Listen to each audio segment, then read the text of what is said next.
ngichaze khona into engayazi ukuthi umuzi wakaMseleko umuzi wey'nkinga noma umuzi wesithembu. Hhayi ngeke. Hayibo, inkulumo yangesinto elidlule ekaMayeni ayikakapheli isaqhubeka ngale episode namanje. And ngiyam-understand-a mina uMayeni ususukaphi ngoba ngempela uMseleko kukhona okuba ukuthi kukhona abafazi ababekela phezulu bese kukhona abanye ababekela phansi. Yabo, ngimuzwa kahle mina uMayeni ngoba uyaqhubeka uyayicacisa indaba yokuthi kunomfazi thizeni ngoba bebane othola ukuthi yena uvikeleka ngaso sonke isikhathi kuzona zonke into azenzayo. Uze uyakuveza ukuthi ngesikhathi beye komkhulu ngelinye ilanga wathi uyazama ukumingelela lowo mfazi loyo okuwumakhumalo, wathula. Wabuye waqhubeka wathi futhi hawu sesiyakhulumisana futhi kunjalo. Yonke lento le yenzeka nje uMseleko uthule. Yabo, uyayivikela, uzama ukuthi adlame ukuyihlenga ngoba phela i-reasoning yakhe uMseleko yena uthi yena uzama ukubumba umndeni and uMayeni akamnikezi ithuba uthi hayi wena uhlulekile wena, yabo lo mndeni uhlulekile. In fact mina ngifike nje vele nje sekuphithizekile sekuyimess. Le nto nje yakhe ayikho kunjena, kukhona izinto ezifile, kukhona into ey'kanjena kwami kanjani yonke lento le ngane uma ifika nje le ezayo othi uyayiletha iwubani yona, asho ukuthi iwubani uMseleko, uZamkeli wakakhwela wakwaMadlala. Uyambuza nakhona futhi yini eyifunayo kubantu abangalaphayana eMzumbe, uzweni kangaka? Hhayi, achaze uMseleko isizathu sakhe sokuthi kungani ehlezi ethatha ngasekhaya ngoba phela kubalulekile ukuthola umuntu ungambuki ngobuhle kuphela kepha ubone nemvelaphi yakhe ukuthi usukela kephi, ikhaya asuka kulona linjani. Kubalulekile lokho khona azokuvezela ukuthi ikusasa leni lizobe lime kanjani nalo muntu. So yileyo nto I-justify-a ngayo izenzo zakho sasebani uMakhwela. Hayi bafethu, hayi inzima leya nto.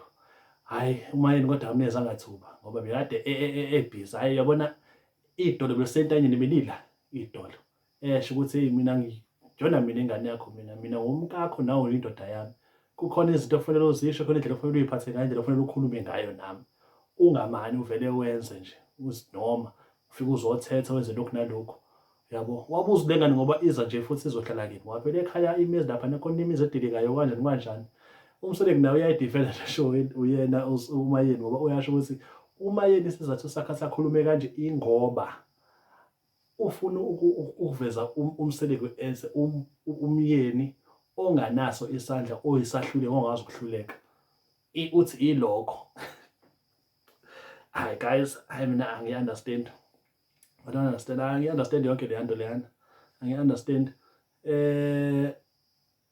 Mhlampe usasasingekho ama-initial phases kungena uMayeni bona laba noMangwabe noMakhumalo ukuthi ngabe kwakuyisimo esikanjena yini ukuthi bazama ukuhlanganiswa nge-force kanje ngoba hhayi bandla uZamkeli hhayi uyabafunza kulowa muzi, kusho ukuthi kulala kuvuka kudliwa yena. Hey la umuzi la eyakhona nje ukhuluma ngayo kusho ukuthi ngoba usasematheni. Hhayi bafethu, asiqhubekeni.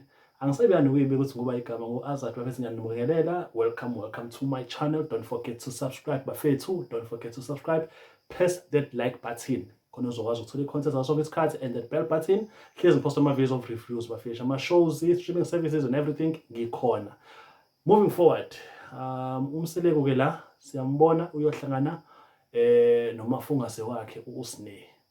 Nakhona balengubo yabo iba sweet, uyamlanda uSneh endlini yakhe lapho uSneh athi hayi mntanami asamsodlula ukhulumela endlini yami khona sizohlala phansi sidingide lo ndaba ufuna ukukhuluma nawe. Wambuza-ke zonke izinto ngoba phela we've seen last year 2024 uSneh hamba ama-podcast ethi ubaba wakho uwumuntu okanje. I never understood ukuthi why did she do that ngobaba wakhe ebehlala egcekeni futhi.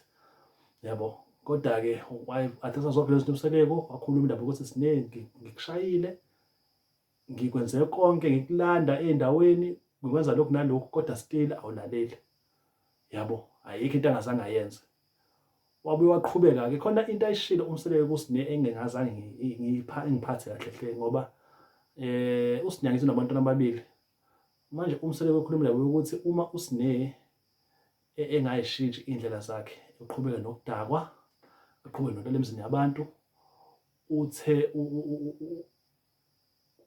ukuze uSineya aqonde ngendlela zakhe uzoyihlezi eziba ingane zaSineya kusho angayiphathi kahle. But that's the only way uSineya alalela ngayo ukuthi iy'ngane zizitshwe ilapho naye abuya khona endleleni, yabo. Yena uSineya ngiyamuzwa lapho ukuthi iy'ngane zakhe badlala nacala, kodwa-ke phela-ke naye njengomzali uSineya akayi-prioritize iy'ngane zakhe, angabe esenza izinto elindele ukuthi ufuna ukukhavarishwa abanye abantu. Uma umdala uSineya ngicabanga mhlawumbe above 25, above 25 uSineya ukhulile lo muntu, uyayazi into asuke yenza uma esazi isinqumo sokuthi uzoba nomntwana. Uyakwazi ukuthi yini ekufunyanana nalokho, angaze akuthathe lokho kubeke omunye umuntu ngoba kahle kahle phela umsebenzi badlumezela ufefe nabo bonke abanye. Into yethu kubantu abamnyama senzelwa ufefe ngalezi iy'ngane zethu esizondlelwa awomkhulu nogogo uma besaphila emhlabeni, kodwa kahle kahle ijoke osuke lilele kuthina njengabazali bazo lezi ngane, noma kuthiwa usayingane ekhaya kodwa kulele kuthina, yabo. So wachaza lokho kube kwambuza futhi ngona-ke Sineya ngoba impilo iqhubeka, usoqhubeka ube nezinye iy'ngane? Wathi hhayi baba, ngisaba nazo ezinye iy'ngane. Ukuba nayo-ke enye ingane eSineya ngenze njani? Ngitshele mntanami ngenze njani uma uzoba nayo? Uthi hhayi angazi. Umsole ukuthi hhayi ngizokuxosha. Into engeke ize yenzeke leyo-ke, ngeke, ngiyagaranta ngeke, ngoba vele phela ngithi we had i-pregnancy scare kaSineya. I think it was it last year, no, 2023? If not last year, so 2023. And akazangixosha. That would have been baby number 3, right? But akazangixosha nangokhona. So uzongixosha kephi? Ubuphi lo mqomo? Awukho umqomo phela wongane. Akuzoyaphi? Hhayi uyayisholo nje. Ube waqhubeka ibandla wamnikeza-ke nemadlana-ke ecele ngingacele u-R300. Uyasho ukuthi angikuthengi ngale mali mntanami, singakunikeza nje kube ubucelile ukuthi angazi kanjani kanjani. Wamnikeza.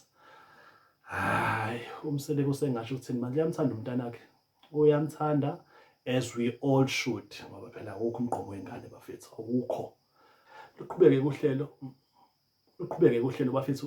UMseleko ahlangane noMangwabe laphayana bezokhuluma iy'nto zabo. UMseleko njalo uma ezohlala nalo sisi, lo sisi ohlezi engekho ensinsini, uyambona nje, uze uyasho nje ukuthi yabona nje into okuhlangana nalo namadina akhe kuhlezi kwama-meetings instead of kube idina kuhlale kuxoxwe kube mnandi kujatshulwa, ngoba namanje uze ngey'ndaba uMseleko. Ayikho enye into, ayikho enye into. Angimazi, angiyazi indoda mina ehlangana nabafazi nje ehlangana ney'nkinga njalo. Hayibo, episode manje, episode 8, inkinga nje one way. Hayi, nakhona futhi uzokhala, uzoshweleza, uzoxolisa la, ayikho enye into ayizele. Uzoxolisa nokucela imvume yokuthi alethe unumber 5 ezobona, yabo. Kodwa manje uyasaba ngoba akazi phela kuzokwenzakala nokuthi sewayesabisa ngokuthi lo uzohamba yonke le nto leyo. Yayibona nje yonke leyo nto uMseleko. Hayi, naye lo sisi lo uMangwabe kunini esisabisa, kunini 2 years, seku-2 years manje khuluma ukuthi uyahamba 2 years. Hayi, hayi ngeke mfethu, hayi sasicwale ngawe mfethu, yenze lento ohlezi uyisho ngalokhu usabisa. Ungasabisi, uma uthi uyamasha umasha, sicwale ngawe kwesizini sisho ukuthi hhayi asakubona uyibika. Uma kuvela phela cula singakuboni, sibone ukuthi hhayi akasekho, asaveli, sekuvela amachwane akhe kuphela, nawo akhona, sibone phela ukuthi hhayi alright, hhayi sekwenzeke njalo ngempela, yabo. Kube leyo dina-ke leyo iphele kanjalo-ke bandla akhale naye uMangwabe uthi hhayi yazi ngothi vele angahlala ekhaya nje, indaba kaMseleko nje iyangiphoqa, sengenze konke, umuntu wangithembisa lokhu nalokhu, kodwa hhayi lutho. Umuntu uyazi bafike baphosise yonke ngoba uMseleko kuneshow, hhayi ngoba mhlawumbe ukuthi bahluphisa labafazi, ubaphethe kahle, kodwa uma bephambi kwekhamera sebeshaya ama-direct sections, hhayi vele bakhuluma sengathi indoda engenzi lutho, engabondli, ebalambisayo, ebakhwelisa amatekisi ney'timela. Angi-understand mina ngenxa yokuthi nje ufuna ukulamanisa ngoba phela usesithenjini la, umnyango awukazi wavalwa, awuvalwa nje, awuvalwa. Manje angazi ukukhala ukwani kuyosiza kephi. Hayi bafethu, same story nakhona. Into eyenzakala uzohlangana noMakhumalo, uzomcela nakhona imvume yokuthi ufuna ukumlethela unumber 5. Shuthi nje namhlanje bekhuluma number 5. Lokho le show iqalile episode 8. For the past 8 episodes sikhuluma ndaba number 5. Usesimala ayithola into yakhe ngoba ulethe enye trend nje kule show. Le show iyatrenda kuyona yonke indawo, ekhulunywa ngayo yonke indawo. Ngenxa yani yakhe. Hayi uyenzile indaba weSamke wakaKhwela, uyenzile. Hayi bafethu, ngibonge uba nani, ngibonga kakhulu. Thank you so much for coming through. Ningakhohlwa ukusubscribe, press that like button or at the bell button khona uzothola ama-notification whenever I drop ama-videos. Ngizobe ngidropha amanye khona silokhu sicubungula kancane le episode ngoba hhayi impela khona okuningana okwenzakalile ngoba ngichazile nje uhlangane noMayeni, wahlangana noSine ezomkhwaqa lapho umtshela uzomqosha kwase kuba uMangwabe noMakhumalo phela bafethu. Thank you.